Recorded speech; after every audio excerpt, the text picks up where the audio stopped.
tidak takut api. Kemudian ya paling tidak kita mencintai api, Pak. Nanti saya akan jelaskan kenapa kita harus mencintai api. Karena kalau kita nggak tahu api, nggak mencintai api, bahkan menyentuh api, nanti kita takut. Jadi kita tidak perlu takut api, tapi jangan bermain-main dengan ya, karena kalau terbakar sakitnya tuh di sini gitu. Ya, kita santai aja. Mencintai api Pak dan merokok Pak.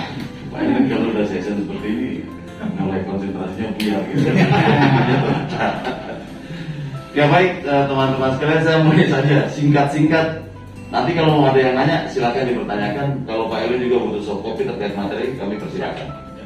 Ya baik, pertama terkait dengan fenomena kebakaran, Pak. Saya mau sampaikan dulu, kalau di ilmu mitigasi bencana, yang namanya kebakaran itu adalah salah satu bencana. Salah satu bencana yang tidak bisa kita prediksi. Sepakat ya teman-teman ya. Kalau bencana-bencana umum lainnya itu mungkin bisa kita prediksi. Contoh sepertinya banjir. Kalau banjir bisa diprediksi terjadi banjir nggak? Bisa. Ketika curah hujan tinggi, kemudian bagaimana persoalan di daerah tinggi itu reboisasinya tidak berjalan dengan baik. Kemudian juga sistem daripada cara hidup perilaku masyarakat di daerah bawah pun juga tidak menunjang. Ya maka itu potensi banjir terjadi. Tapi itu sudah disiapkan dan diantisipasi. Misalnya berikut tsunami. Tsunami bisa diprediksi nggak? Pernah nonton tsunami?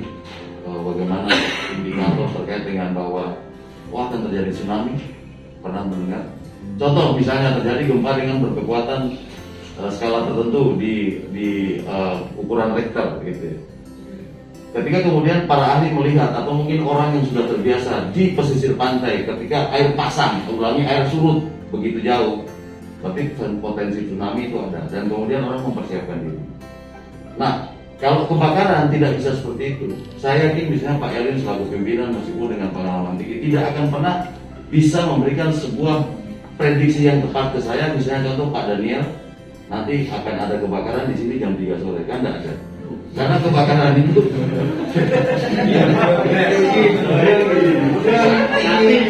kalau sampai bisa kan jadinya Roy.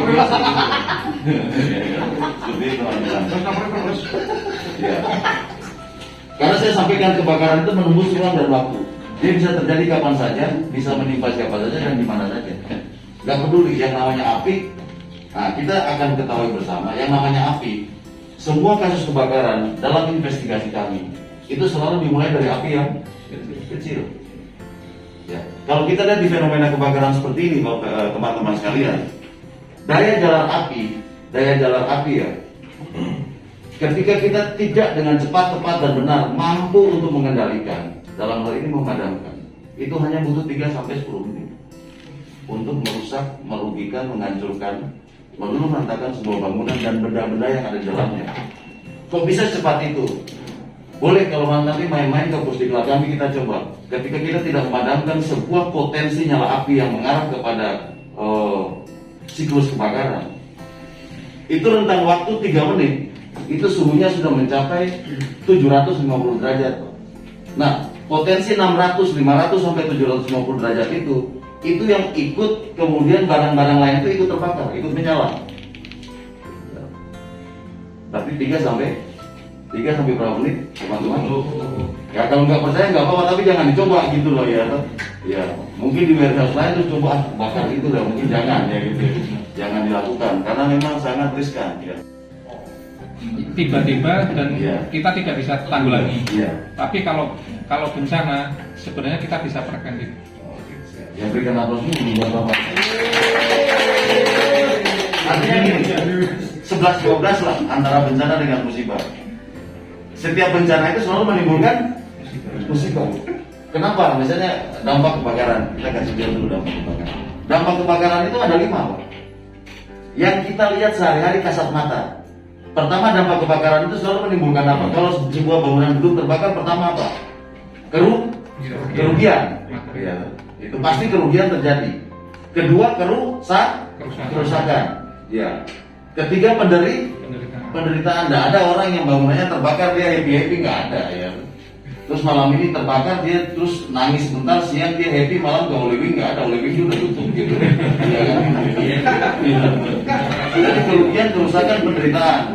kemudian bisa menimbulkan korban jiwa. Nah, kemudian citra pada bangunan gedung tersebut.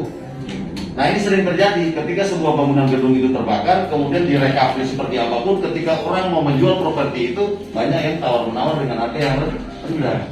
Karena konsep kepercayaan kita di Indonesia ini juga sama saja. Oh, ini bukan terbakar, jangan-jangan nanti saya beli bangunan itu bisa terbakar lah. Pamarno dipersilakan dulu. Ini profesor saya gitu. Ya, jadi seperti itu. Nah, disinilah yang kita dituntut mengubah mindset bahwa penyebab timbulnya kebakaran itu adalah bukan api. Karena api itu adalah salah satu dari 3 unsur yang diciptakan Tuhan di awal untuk menyangga eksistensi bumi dan kehidupan kita sampai hari ini. Benar nggak? Sepakat nggak? Sepakat. Ya, sepakat ya. Dan api itu kita letakkan pada sebuah tempat yang positif, bahwa api itu bermanfaat. Siapa yang bisa memberikan garansi pada kita bahwa kita bisa hidup tanpa api? Nggak ada kan? Nggak ada. Masak, minum dan lain sebagainya. Ya. Masak air pakai apa? Masak air pakai apa? Masak air. Oh enggak, masak air pakai dispenser kan? Masak air. Tapi yang namanya itu energi panas bisa menciptakan dan menimbulkan asap. Nah, di sini yang kita dituntut. Tapi semua apapun unsur yang ada di muka bumi ini memiliki yang namanya potensi resiko. Potensi resiko ini yang harus kita antisipasi. Dengan apa? Memiliki pertama apa? Ya ini seperti tadi dari Pak Erin sudah memiliki sebuah kepedulian, tanggap dan sigap. Tapi yang jelas masing-masing person di muka bumi ini harus memiliki pengetahuan, kemampuan dan cara bertindak yang cepat dan tepat gitu. Di sini saya mungkin akan praktekkan tapi hanya ruangan yang kecil. Saya pikir di auditorium Pak, jadi saya nggak bawa itu praktek segitiga api, nanti di luar saja. Tapi kita harus tahu, karena kalau saya nanti mengatakan api itu muncul dari mana, nanti teman-teman bilang saya bohong gitu. Nah, sehingga tadi di awal temanya adalah kita belajar di sini adalah tidak takut Api. mencintai api, menyentuh api, tapi jangan bermain-main dengan api. Karena kalau terbakar Sakitnya di sini. ya, oke. Kita langsung aja ya. Ya, ini ada udara. Ya, ini ada udara. Bahan yang bisa dan mudah terbakar. Tiba-tiba muncul api dalam situasi yang tidak kita kehendaki. Go. Ya. Kita mencintai api, harus segera cepat dengan tuntas kita padamkan. Go. Nah, ini gampang aja, lihat arah angin. Ini kalau di tangki bensin. Ya. Jangan molor.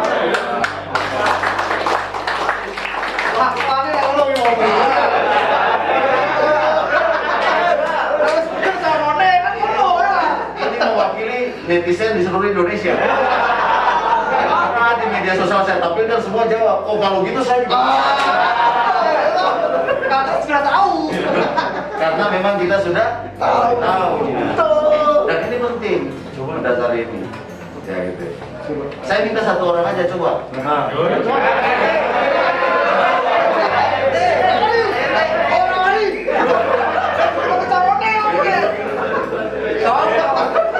Ini contoh ya, ini contoh. Satu kali lagi dari. Jangan biarkan sekecil apapun api di tempat yang tidak kita kehendaki yang bersumber dengan bahan yang rentan itu menyala terus.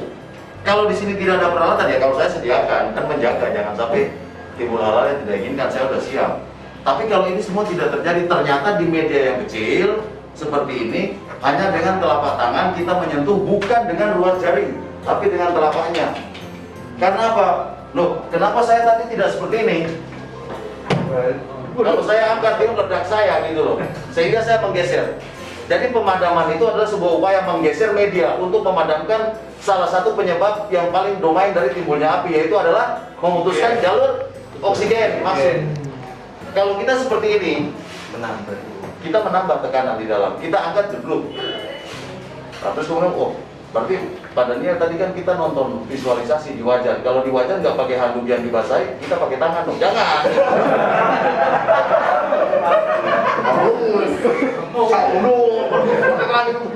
Karena medianya besar.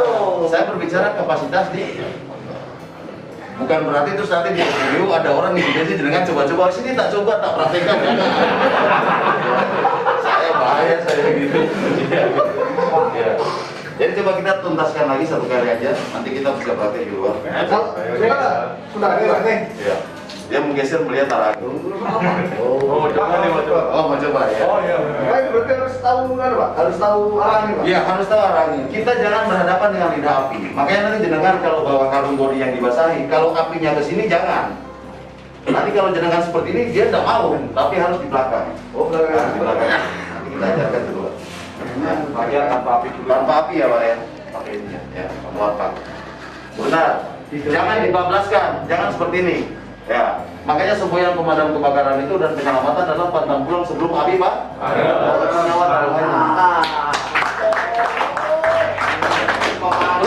Iya, terus mungkin Pak RT lihat Pak Padania mimpin pemadaman di salah satu tempat kemarin di perbatasan sana. Kan api udah padam tuh Pak Elin.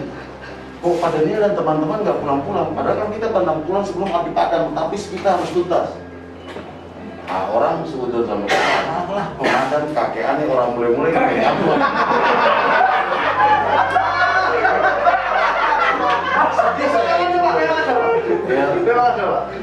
Di apa arahnya kita ngenteni uploadan. Dari amplop. Saya ngenteni amplop sopo, tapi nek ono ya ora apa-apa.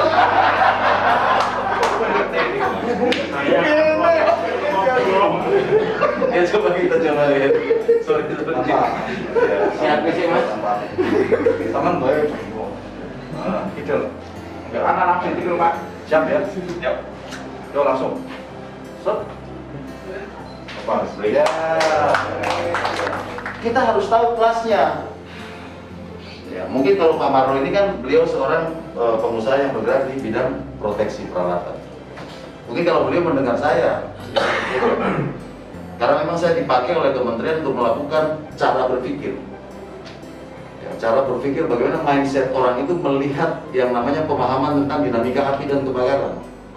Karena itu tadi sesuai dengan hasil penelitian dan penyelidikan kami, itu seluruh kasus kebakaran itu terjadi karena apa tadi? Perilaku, itu saja.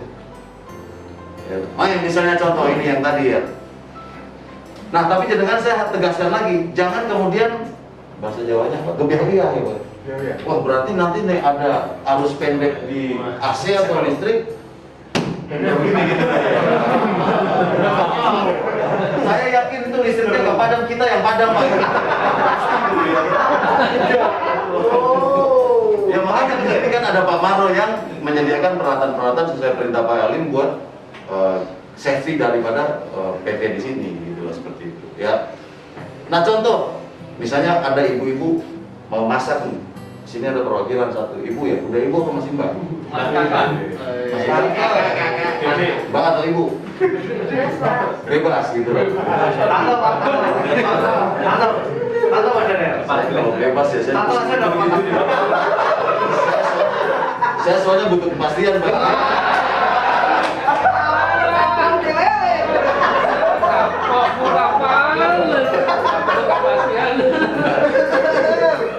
Ya misalnya seorang ibu ya, dia menuangkan minyak di wajan, kompornya udah on fire, berarti dia siap akan melaksanakan aktivitas goreng. Kemarin ada salah satu petinggi DPC partai tertentu, aku paling kurang lepas maghrib telepon saya. Biasanya telepon guyon-guyon, ya. Karena kita semua penikmat udara malam biasanya guyon-guyon gitu kan gitu. Ya, kan? Tapi suaranya waktu itu apa gesturnya kelihatan berbeda. Kenapa saya bilang gitu? Waduh, rumah ibu saya mau terbakar. Tolong kirimkan armada. Kita kirim di salah satu kawasan di sekitar sini juga di Semarang Barat. Kita kirim ke sana, nggak taunya sumbernya dari ibunya itu mau habis menggoreng telur. Dia udah tua juga. Tapi tidak berarti antara tua dan muda itu bukan jaminan untuk tidak terjadi sumber penyalaan api yang berpotensi menjadi kebakaran. Ini saya gambarkan secara umum. Jadi kalau yang di awal tadi ibu itu mau menuangkan minyak, ya kan? Mau menggoreng apalah tempe atau telur gitu. Tapi pada saat itu sekarang ibu-ibu milenial semua loh. Dia main gadget, dia main sosmed, dia konten. Ya. Mungkin dia mau konten juga waktu itu ya. Dia nyari objek yang akan dia bawa ke situ. Nah, daya jalan tadi berapa menit? 3 menit. Dia balik lagi ke situ, sudah 3 menit lebih, di wajan itu minyaknya sudah mendidih. Kalau ibu tersebut sudah punya pengetahuan, dia gampang aja, dia nggak panik, udah asap putih mengepul, dia segera matikan kompor, melepas regulator. Nah, kalau dia tidak mengerti, dia misalnya cuek, dia kan mencelupkan bahan yang akan dimasak. Puas di penggorengan. Tiba-tiba di penggorengan itu muncul api terbuka, open fire, open flame itu di situ namanya. Seperti yang tadi di film gitu. Nah, kalau dia sudah punya pengetahuan kemampuan, jika terjadi karena abainya dia mampu melakukan penanganan awal. Ya kan, misalnya sudah terjadi penyalaan di wajan, dia tidak perlu panik. Dia segera memanggil serbet atau handuk basah non sintetis. Ya. Dia dicelupkan, diperes. Pertama yang dilakukan adalah matikan kompor dulu, melepas regulator. Ketika matikan kompor dan melepas regulator, kan api yang di kompor mati tuh, regulator. Tapi yang di wajan masih nyala nggak? Masih. Nah, itu dia tinggal melingkupi, bukan menutup loh, melingkupi. Nah, memutuskan jalur oksigen masuk, diangkat Pak. Tapi kalau dia panik, rata-rata ibu-ibu di Semarang itu kejadiannya dia panik setelah terjadi kobaran api di wajan, dia teriaknya apa? Kebakaran. Gitu. Padahal sudah terjadi kebakaran belum? Belum. Di bawah 3 menit, harusnya ditangani. Karena panik, dia kemudian apa? Mengambil air, disiram, padam enggak? Minyak yang mendidih, kemudian muncul api, itu terbakar, tidak bisa disiram menggunakan air. Kenapa? Ke atas. Gimana, Mbak? Ya, intinya gini, jawabannya saya mengarah kepada bahwa air dan minyak itu tidak pernah bisa ketemu, selalu minyaknya di atas. Nah, ketika dalam posisi minyak itu sudah muncul api terbakar, kita menyiramnya dengan air. Jawabannya gampang aja, berat jenis air itu lebih besar dari minyak. Ketika kita menyiramnya air tersebut, dia langsung mengendap di bawah bejana wajan itu. Dia langsung masuk ke bawah, karena dia lebih berat.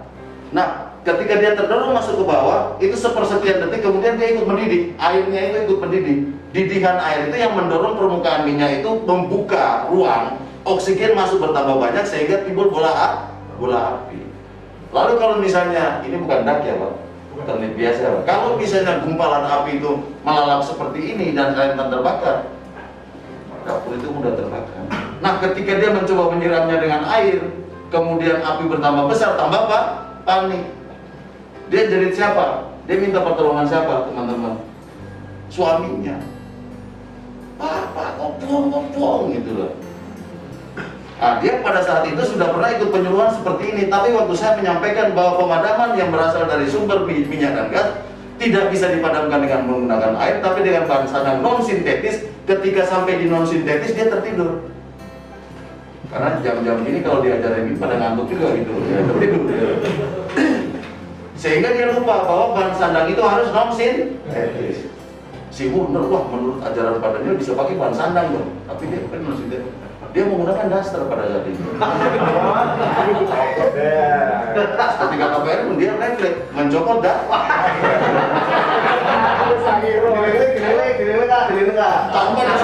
tanpa dimasukkan di air.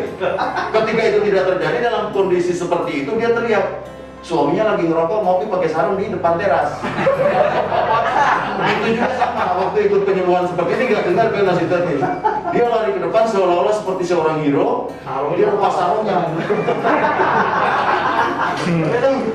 Nah, situasi tidak kondusif tentunya pada saat itu kan. Ya. Nah, saya mau sampaikan berarti bahan non sintetis itu tidak bisa dipakai juga untuk memadamkan sumber api yang berasal dari minyak dan gas. Jadi sarung sama daster nggak bisa ya teman-teman ya. Apalagi sarung yang ada gajahnya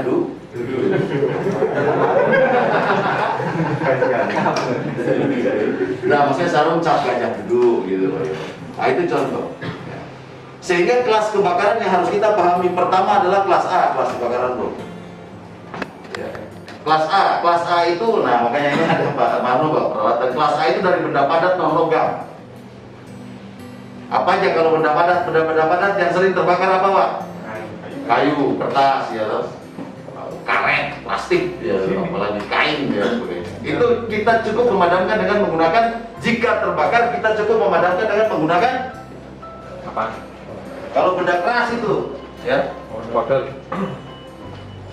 Apa? Kita cukup menggunakan dengan air, ya. Iya Pak, kayu kertas terbakar kan dengan pakai air padat. Kemudian kalau kelas B dari benda cair minyak dan gas bisa pakai air nggak? Dan Ya, kita pakai bahan santan secara tradisional non sintetis yang dibasahi. Ya. Kita bawa karung goni, tapi nanti dibasahi, jangan karena euforia terus karung goni dibawa. Kita berubah. Kemudian kelas C dari arus pendek sama, tidak bisa memakai media basah, apalagi air. Jadi pernah kejadian di veteran itu zaman dulu, zaman kemarin, itu masih menggunakan kabel yang kecil-kecil itu Pak, di veteran itu. Kalau sekarang kan kita punya udah gede semua tuh ya, yang namanya apa itu udah bagus banget. Terus MCB kita juga udah otomatis. Kalau ada apa-apa, cetek ya. Nah kalau kemarin tuh enggak gitu loh, pernah terjadi. Tiba-tiba cipratan api di dekat meteran. Sekrenya itu masih dari batu itu Pak. Bapaknya bingung, panik ya, sekrenya masih on. Dia ambil air di keran situ, dia tembaklah pakai selang itu. Ya, apinya tambah menjilat. Bapaknya juga ikut Pak, hidrogen sulfat. Ya, kemudian sama dicampur dengan amonium sulfat. Ini. Nah, tapi kalau di jenis yang lain ada yang namanya natrium bikarbonat, sodium bikarbonat. Bahasa ibu-ibu kayak tepungnya apa buat glowing muka itu apa Mbak? Baking soda. Jadi nanti kalau ini disemprot tepungnya melayang-layang, jangan diambil lagi, terus dilap di muka. Aslinya ini racun kimia. Nah komposisinya persentasenya macam-macam, tapi yang beredar rata-rata di Indonesia itu yang komposisinya 70%. Yang dimaksud 70% itu adalah monoamoniumnya dan dihidrogen sulfatnya itu 60% plus amonium sulfatnya itu 10%. Lah kok bisa terjadi dua pencampuran? Nah kalau jenis yang 70% ini tidak ada amonium sulfatnya. Ini dihidrogen monoamonium dan dihidrogen sulfat.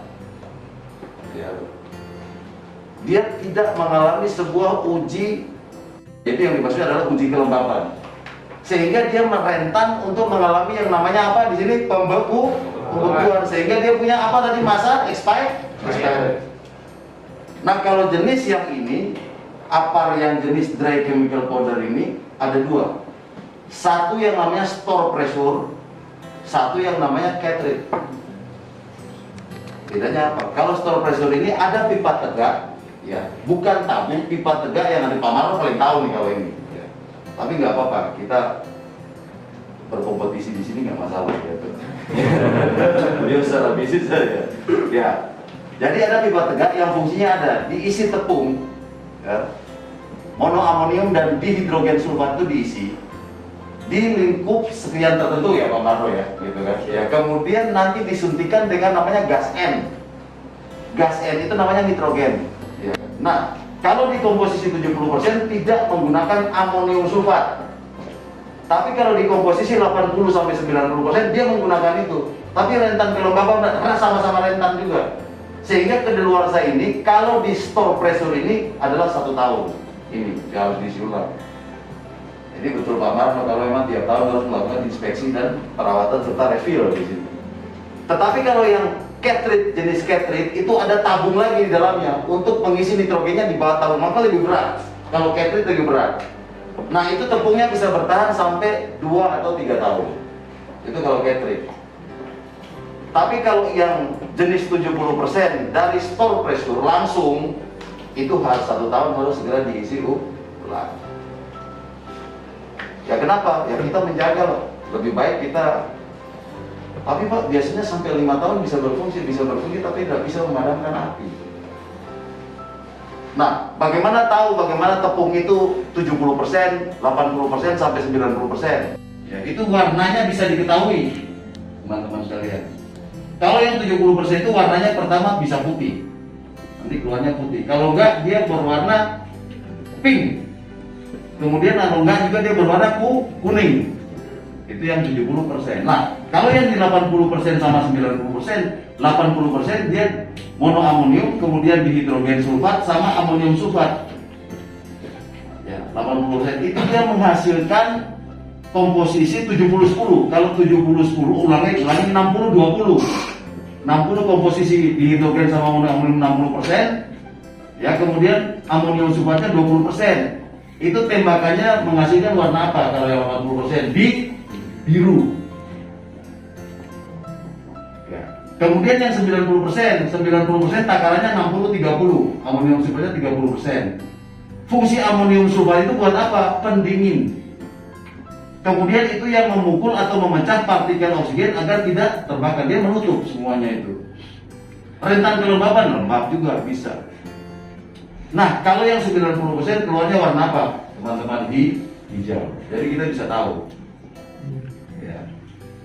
Nah, kemampuan memadamkan api tentunya kita bisa paham sendiri. Yang 70, 80, 90 tergantung budget kita mau beli yang mana di Pak Marno. Iya tuh Pak Marno kan? Iya, jelas. Berikan aplaus buat Pak Marno.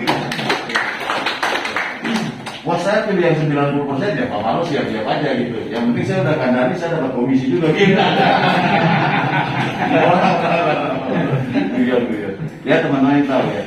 Nah, kemudian cara membawanya ini bisa dijinjing seperti ini. Kalau teman-teman di eskalasi yang rendah, jinjing aja bawa. Kemudian tidak boleh berlari, berjalan cepat.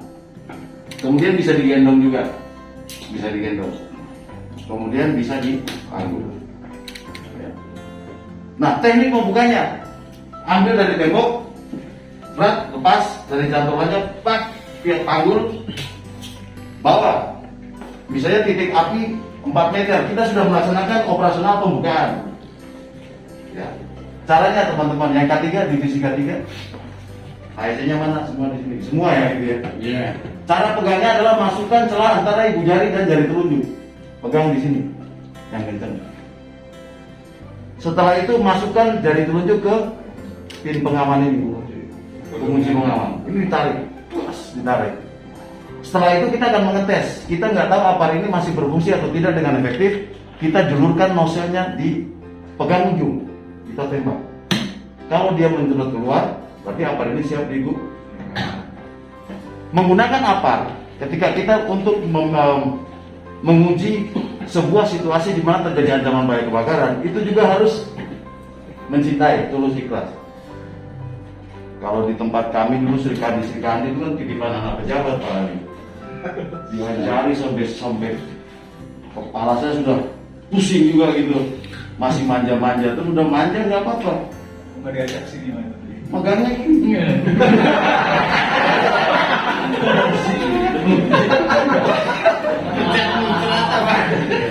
Terus seperti ini anak pejabat juga gitu. Dulu megang apanya di tengah.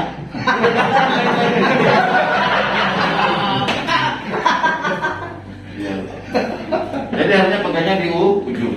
Waktu nyemprot bawa ke titik api, tembakannya hak 2 meter itu udah tembak. Tembakan pertama. Jadi jangan dari jauh panik, udah mencet gini. Kan guling teh. Kan guling teh. Ditembak itu jangan di puncak api, jangan di dalam bejana, tetapi di pangkal api, bibir tong itu yang kita tembak. Teman-teman harus tahu melaksanakan yang namanya teknik evakuasi. Nanti akan dilaksanakan melewati pintu-pintu darurat sebelah sini ya. Kalau proses evakuasi terjadi, nanti tandanya adalah dengan setelah saya memberikan arahan akan ada bunyi sirine atau toa. Ya, yang nyalakan Pak Elu sendiri nanti. Pak Marno. Siap. Paspornya. Siap. Kalau nanti kurang lebih ya 10.45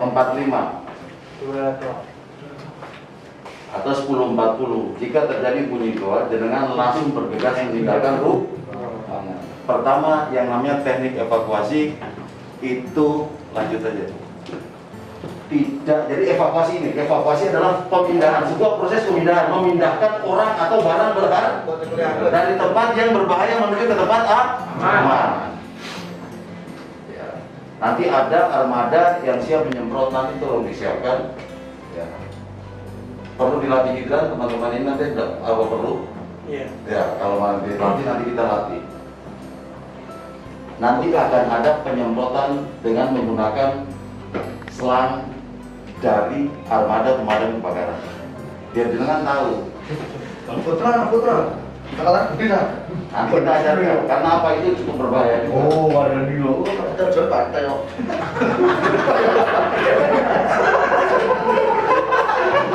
Contoh kalau masyarakat yang tidak tahu, biasanya kalau kebakaran kita datang dia udah terbakar 40-50%, saya udah prediksi habis nih bangunan. Langkah yang harus saya lakukan adalah menyelamatkan bangunan di sekitarnya, sehingga konsentrasi kita adalah melakukan lokalisasi api. Masyarakat marah, loh itu kebakaran di sini kok, ya di sekitar sini, padahal kita melakukan pendinginan biar di bangunan ya, kalau ini udah habis lah gitu, mau diselamatkan juga ya. Dalam kehidupan dia kan posisinya tenang aja, tenang. Oh mas, biar naik kelas. Ini kita buru-buru dengan api ya. Kita pegang pertama kita akan ulangi, dapatkan. Kita akan tekukkan kakinya dulu, tekukan. Ya, ratakan kita tekukan. Ini korban kita tekukan. Kemudian kita jaga keseimbangannya dengan menjepit seperti ini. Kaki. Nah, seperti ini terus kita ngambil tangannya. Menarik dia perlahan, menaruhnya di pundak kita seperti ini. Dia ringan aja, go. Iya, angkat seperti ini. Wah, kita berjalan waktu di evakuasi.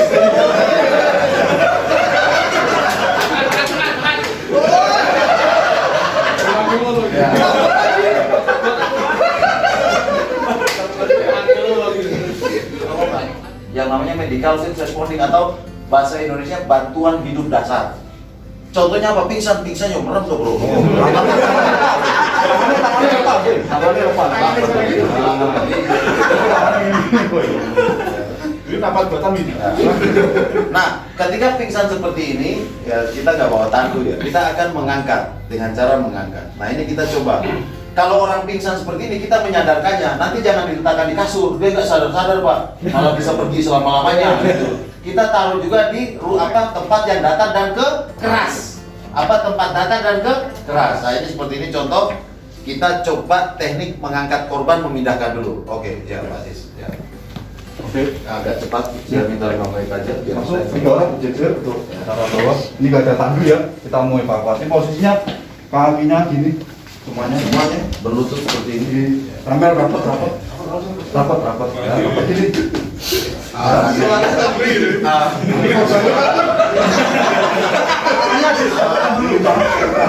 Posisi tangan aja kan seperti ini ya. Kita sekarang ini di bawah dimasukkan di depan ya. Tangannya dari atas dari bawah ngambil. Ya sama-sama. Jangan diangkat. Bareng-bareng. Ulangi. Sama-sama. Bareng-bareng ya. Setelah posisi korban seperti ini, kita akan berusaha mengangkatnya perlahan. Karena dia yang namanya pingsan, berarti oksigen di paru-paru sama otaknya itu berhenti sejenak.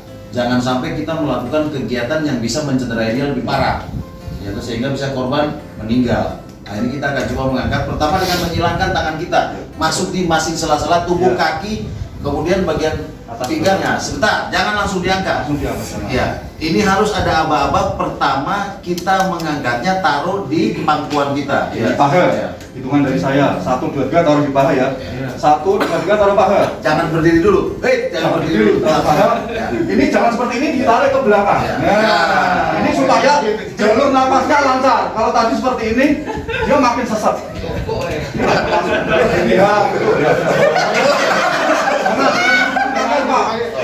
Jangan buru angkat. Turun dulu. Taruh lagi. Oke. Sama-sama hitungan satu. Kakinya. Yuk, Merapat 1, hitungan 1. Masukkan tangan. Ya. Taruh di pangkuan, paha. Dulu ya. Ya, dimiringkan sedikit. Ya, udah. Nah, setelah itu kita akan berusaha mengangkat salah satu kaki dulu. Kaki kanan. Ya, kaki kanan naik duluan. Sama-sama. Ya, sama-sama. 1, 2, 3 kaki kanan. Ya, 1, 2, 3 berdiri. Ya. Iya, ya. Kemudian kita membawa bot. Ya. Jangan taruh di situ. Sini. Mundur lagi. Kita kan dia dalam keadaan pingsan. Rapatkan kakinya. Ini ngangkat poncone dewe ora kuat.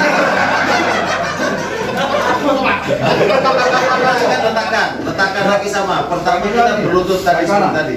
Ya, kaki kanan. Kemudian berlutut. Tekuk. Ya, lutut. Tekuk, Kita satu, dua, tiga, tekuk. Ya, Kemudian taruh. Ya. taruh pelan. Nah, sekarang kita akan menyadarkan biar petugas JP teknik yang pertama itu namanya LDR. Lihat, dengar, rasakan. Ya, yang pertama dari lihat, dari posisinya napasnya ini. Dari napas jarum napasnya naik turunnya satu orang ya. Jadi lihat dulu. Terus kita dengar. Hidung kuping kita taruh di hidung. Buka dulu Amit ya. Ini ada terdengar suara napas dan desahan namanya kita mendengar hembusan. hembusan nafasnya Nah, dari sambil kita telinga ditanggal di hidungnya, sambil lihat naik turunnya ini. Dari dadanya itu ada bernapas apa enggak? Seperti ini. Lihat, dengar, rasakan dari nadinya. Dirasakan nadinya. atau di Di bawah ini. Dekat. Nah, dekat leher ini juga sensitif. Ini lebih terasa bentuk nadinya. Kalau sudah ini donasi masih ada tapi tidak bernapas, kemungkinan masih hidup, kita berusaha untuk RJP ya, kita mau kasih napas buatan. Ya, yang pertama kita ambil RJP itu adalah kita merespirasi jantung dan paru. Caranya apa? Dengan menekan bagian tulang rusuknya. ya kita ambil dari tengah, ulu hati. Ulu hati kita ambil di sini. Ya, kita majukan sedikit ke depan, ke jantung. Tangan yang terkuat berada Kanan. di bawah, tangan yang lemah di atas. Kalau tangannya kecil tinggal dibalik, kalau tidak, kalau enggak ya seperti ini. Ya, ini hitungannya 30 kali ya. Seperti ini contoh. Ya, ini posisinya lurus, yang main adalah bahu, bukan ininya. Bukan gini ya, tapi bahu main. Ya, hitungan 30 kali seperti ini. 1, 2, 3, 4, 5, 25, 26, 27, 28, 29. Nggak boleh 1, 2, nggak boleh. Kencang. Cepat gitu ya. Ya, karena kita mompa untuk dia supaya bisa. Jantungnya kemudian Jantungnya mompa lagi, Pak. Kan harus kencang. Itu jantung. Iya. Ya. Restitusi jantung dan Nah, kalau sudah 30 kali hitungan, full. Merem, korban merem. Merem sembunyi. perhatikan. Ini didangakkan dikit. Nah, didangakkan gini, didongakkan, hidungnya ditutup, mulut dibuka, kita kasih napas. Biar jelas Pak, langsung praktek Pak. Ya, ini 1 kali Pak. Kalau ini masih gagal, kita bisa ulangi sampai 5 kali. Nah, dalam kita melakukan RJP, terkadang ini Pak tulangnya patah, bisa terjadi. Yang penting selamat. Yang penting selamat daripada mati, meninggal. Coba coba penyelamatan. Ya, coba. Ya, cek. Langsung LDR. Ya, di tangan dulu loh. Ya, coba agak serius ya, agak serius. Serius, direkam. Gini Mas, tangannya 2, ikuti saya. jari. Gua gini loh. Jari. Sampai jarinya sampai ini loh, 2 ini. Ini loh. Tangannya ini loh, ini 2. Terus taruh di bawah sini. Pak itu lagi. Gini 2. Nah, 2. Rata aja. Ya, pas. Kita akan RJP, jangan langsung dari Oke, ini seolah-olah terjadi kita mau menyelamatkan ya. Ketika nanti udah selesai mau pengangkatan, tiba-tiba bunyi sirine jenengan harus keluar ya gitu Taruh ya. ini. Ya. Ini geser ke depan. Jadi jangan gini. Mundur. Ini kan mau latihan mompa. Mundur sampai mundur jangan kenakan. Ini kan latihan. Gini. Nah, gini. Mundur. Taruh kayak saya tadi loh, tadi. Di luar. Kena orangnya. Nah, ya hitungan 30 kali, hitung. Hitung. Sampai yang hitung. 1, 2, 3, 25, 26. 27, 28, 29, 30. Ya, terus ini korbannya didangkan dulu. Hidungnya ditutup. Dibuka mulutnya, korbannya diam santai. Korbannya. Kasih nafas. Kayak pantomim aja ya. 1, 2, 3. Ya, ini dilepas. Ya, ini lepas. Yang megang yang meja ini lepas. Satu tangannya megang ini di ujung. Pegangnya ke atas. Ya, ini ditekan 1 kali untuk ngecek aparnya bisa dipakai pada. Ya, yang banter ya. Ya, kalau aparnya nyemprot, apar siap digunakan. Berdiri, kemudian membawanya. Jangan menekan, nanti tepungnya keluar. Jangan menekan dulu, maju. Ya, ya menyemprot, lihat titik apinya. Maju ya, langkah. Ya, di kuil kanan kiri kanan. Oke, tekan di samping tekan ya. Tidak kelihatan. Oke. Ya, siap, ya. Oke. Bisa ya, Mas siapa ini? Sini, taruh sini dulu. Sekarang jenengan coba kebakarannya di situ, ya di titik sebelah situ. Pasti sedikit. Ya. ada di sana ada teriakan. Silakan mengambil apa, lakukan praktek, tolong di video dengan baik.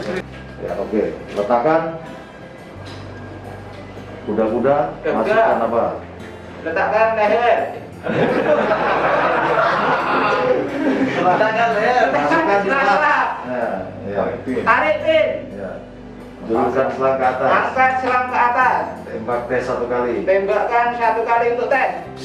Setelah itu bawa ke titik api. Ke titik api. Tembak. Ya. Tembak. Berikan aplaus ya.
Semua ayo turun dulu Pak.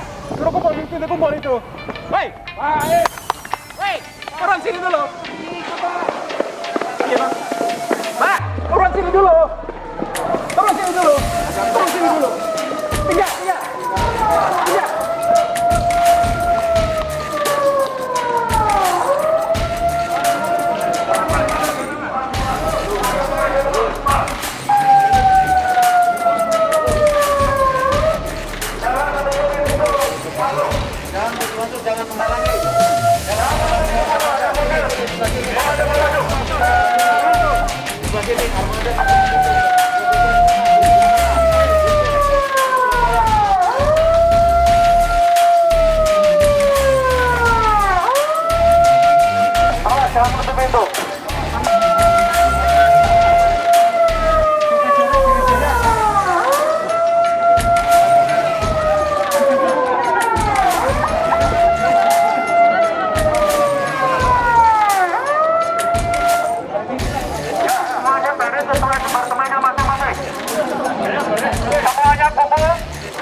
Semuanya geser, mobil mau masuk ke sini.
Ya,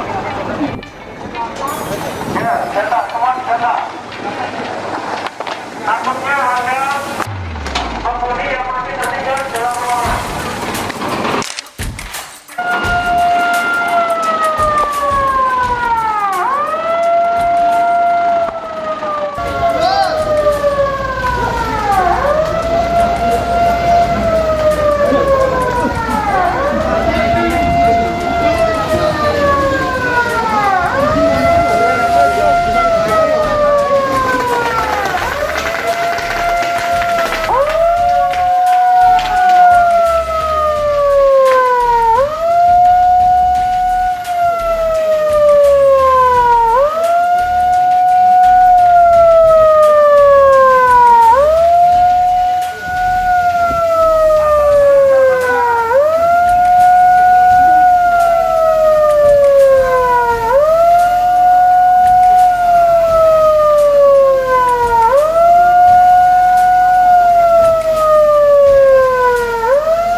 Laporan bagi korban untuk memperagakan cara penggunaan hidran.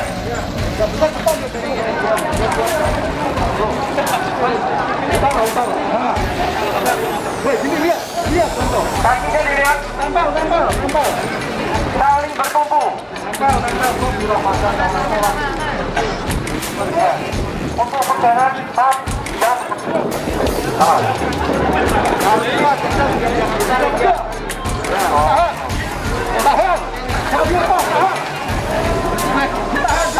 saya sampai tertarik.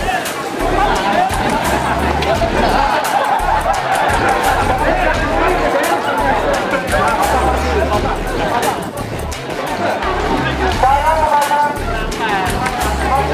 sampai berbunyi klik, pastikan bunyi klik. Ya.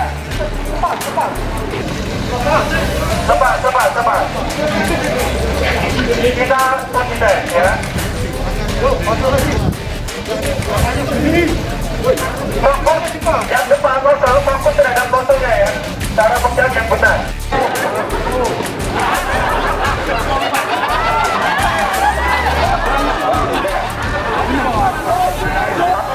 Ya, yang satu ke bawah. Nah, jangan kena itu ya. Jangan sekali. Nyawanya ada di depan. Ya.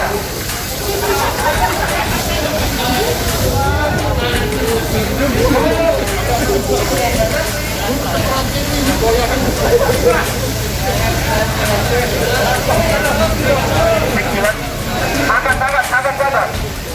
Terus. Sampai gedung ini bisa terlantai oleh air.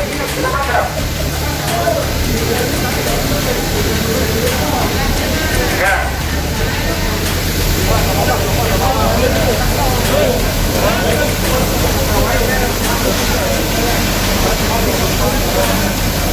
Ya. Sekarang tembakan datar. Turun. Jangan naik ya. Turun saja. Jangan kena mobil ya. Lurus. Tembakan lurusnya sejauh mana? Lembut, transaksi.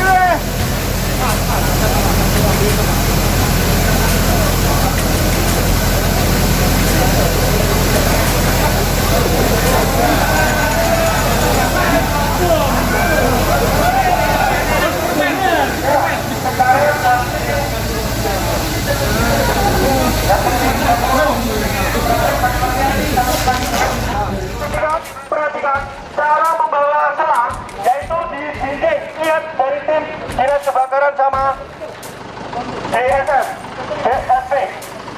Pertama di dinding, seperti ini. Kedua di kempit.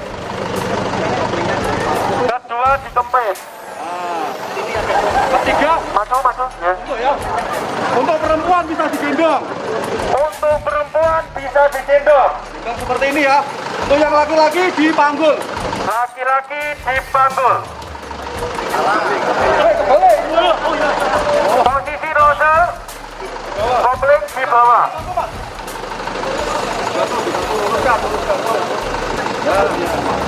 Nah ini sebenarnya ada karetnya di sini, karet pelindung. Ya.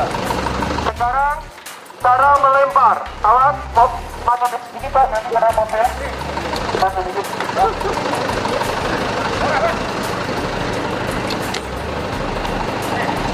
Cara melempar kita lihat. Cara melempar ya. Ya itu kan.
2 kaki, mentul, naik, ya, gitu.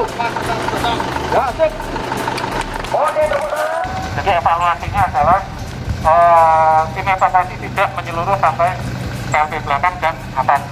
Ya, evaluasinya seperti itu. Kemudian selanjutnya adalah berkaitan dengan pendataan karyawan itu belum dilakukan per divisionnya. Misalnya per divisi RN, TF, DF, ataupun divisi. Ya, jadi nanti kita sebagai evaluasi seperti itu sehingga kedepannya menjadi lebih baik. Selanjutnya pelaporan sudah selesai, monggo keputusan dari manajer. Ya. Top manajemen untuk mempersilahkan karyawan dalam kondisi kondusif. Ya, terima kasih untuk rekan Alvin.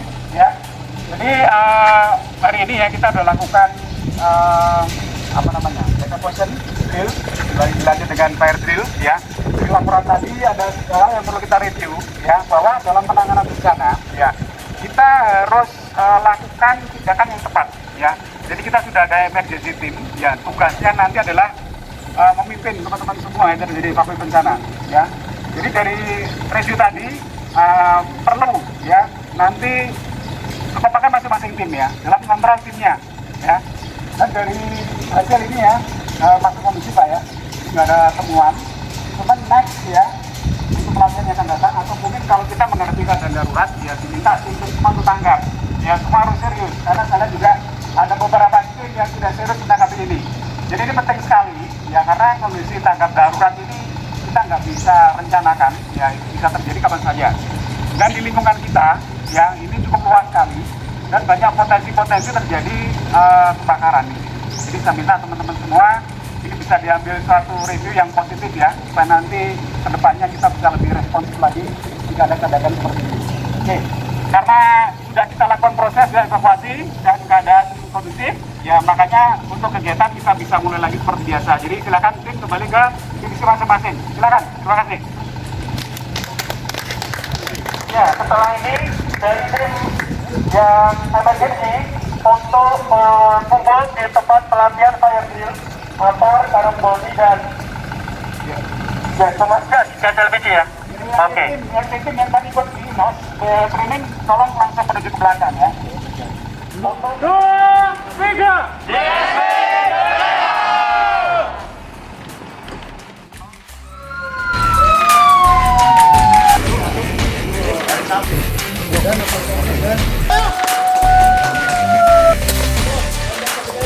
Baru